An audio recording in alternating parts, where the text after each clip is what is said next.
2006ஆம் ஆண்டு அபிவிருத்தி லோத்தர் சபையின் தலைவராக பணியாற்றிய போது அந்த நிறுவனத்திற்கு வாடகை அடிப்படையில் வாகனங்களை பெற்றுக்கொண்டதன் மூலம் அரசாங்கத்துக்கு நட்டத்தை ஏற்படுத்தி ஊழல் குற்றத்தை புரிந்ததாக கூறி லஞ்ச ஊழல் ஒழிப்பு ஆணைக்குழு சரண குணவர்தனவுக்கு எதிராக குறித்த 4 வழக்குகளையும் தாக்கல் செய்திருந்தது.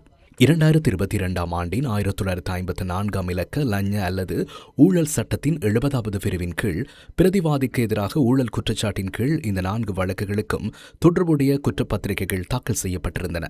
முதலாவது வழக்கு தொடர்பான தீர்ப்பை அறிவித்த நீதவான் பிரதிவாதிக்கு எதிராக முறைப்பாட்டாளரால் தாக்கல் செய்யப்பட்டுள்ள குற்றச்சாட்டுகள் சந்தேகத்துக்கிடமின்றி நிரூபிக்கப்பட்டுள்ளதால் குற்றம் சாட்டப்பட்டவர் குற்றவாளியாக அறிவிக்கப்படுவதாக அறிவித்தார். மேல் நீதிமன்ற நீதிபதி முகமது மிஹால் மேற்கோள் ஆரம்பம். அந்த 3 வாகனங்களையும் கொள்வனவு செய்வதற்கான முற்பணமாக ஒரு சந்தர்ப்பத்தில் 15,60,000 ரூபாயும், பிறிதொரு சந்தர்ப்பத்தில் 15,21,000 ரூபாயும், மற்றொரு சந்தர்ப்பத்தில் 9,60,000 ரூபாயும் அபிவிருத்தி லோத்தர் சபை நிதியை பயன்படுத்தி பிறிதொரு தரப்பினருக்கு சாதகமான நன்மைகளை பெற்றுக் கொடுக்கும் நோக்கில் செலுத்துவதற்கு குற்றம் சாட்டப்பட்டவர் நடவடிக்கை எடுத்துள்ளார். குற்றம் சாட்டப்பட்டவரின் இந்த செயல் காரணமாக அரசாங்கத்துக்கு நட்டமும் ஏற்பட்டுள்ளது. குற்றவியல் நடைமுறை சட்டக்கோவையின் 303வது பிரிவின் கீழ் இலகுவான தண்டனை தீர்ப்பொன்றை வழங்குமாறு இதன்போது சரண குணவர்தன சார்பில் ஆஜரான சட்டத்தரணி ரஞ்சன் சில்வா கோரினார். சட்டத்தரணி ரஞ்சன் சில்வா மேற்கோள் ஆரம்பம். கௌரவ நீதவான் அவர்களே, குற்றம் சாட்டப்பட்டவருக்கு இலகுவான தண்டனையை வழங்குமாறு நான் கேட்டுக்கொள்கிறேன். அவர் 62 வயதான ஒருவர் ஆவார். அவர் இருதய நோயாளி என்பதுடன் நீரிழிவு நோயினாலும் பாதிக்கப்பட்டுள்ளார். அவர் மீண்டும் அரசியலுக்கு வரும் எதிர்பார்ப்பையும் கொண்டிருக்கவில்லை. தற்போது ஒரு வர்த்தகராகவே செயற்பட்டு வருகிறார்.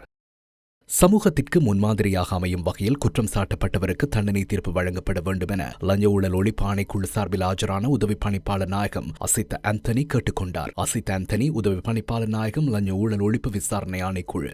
மேற்கோள் ஆரம்பம். கௌரவ நீதவான் அவர்களே, இது ஒரு ஊழல் நடவடிக்கை சார்ந்த குற்றமாகும்.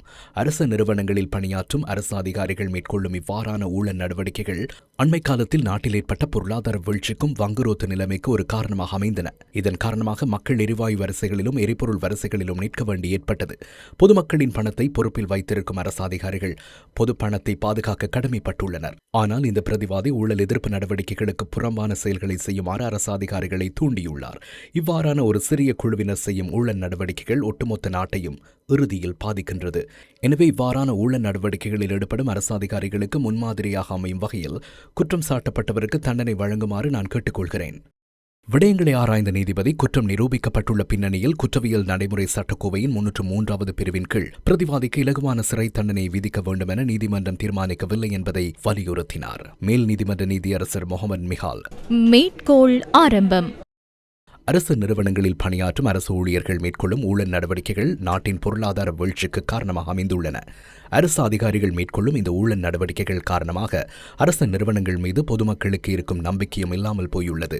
இவ்வாறானதொரு பின்னணியில் பிரதிவாதிக்கான தண்டனையை குறைக்க முடியாது. குற்றம் சாட்டப்பட்டவருக்கு எதிராக உள்ள குற்றத்தின் தன்மையை கருத்தில் கொண்டு அரசு நிறுவனங்களில் இடம்பெறும் ஊழல் நடவடிக்கைகளை இல்லாமல் செய்யும் வகையிலான தண்டனை ஒன்றை அவருக்கு வழங்க வேண்டும் என்பதே நீதிமன்றத்தின் தீர்மானமாகும். அதற்கமைய குற்றம் சாட்டப்பட்டவருக்கு எதிரான முதலாவது வழக்கின் 6 குற்றச்சாட்டுகளுக்கும் தனித்தனியாக தலா 4 வருடங்கள் வீதம் சிறை தண்டனை விதிக்கப்படுகிறது. அந்த சிறை தண்டனையை ஒரே தடவையில் அனுபவித்து முடிக்குமாறும் உத்தரவிடப்படுகிறது. ஒரு குற்றச்சாட்டிற்கு தலா 1 லட்சம் ரூபாய் வீதம் 6 லட்சம் ரூபாய் அபராதம் விதிக்கப்படுகிறது. இவ்வாறான குற்றச்சாட்டுகளின் கீழ் ஏனைய 3 வழக்குகளை சரண குணவர்தனவுக்கு எதிராக லஞ்ச ஒழிப்பு ஆணைக்குழு தாக்கல் செய்திருந்தது. அதற்கமைய அந்த 3 வழக்குகளிலும் சரண குணவர்தனவை குற்றவாளியாக நிரூபித்து நீதிபதி தண்டனை தீர்ப்புகளை வெளியிட்டார். நீதிமன்றத்தினால் விதிக்கப்பட்ட தண்டனை தீர்ப்பின் பிரகாரம் சரண குணவர்தன வெலிக்கட சிறைச்சாலைக்கு இன்று பிற்பகல் அழைத்துச் செல்லப்பட்டார்.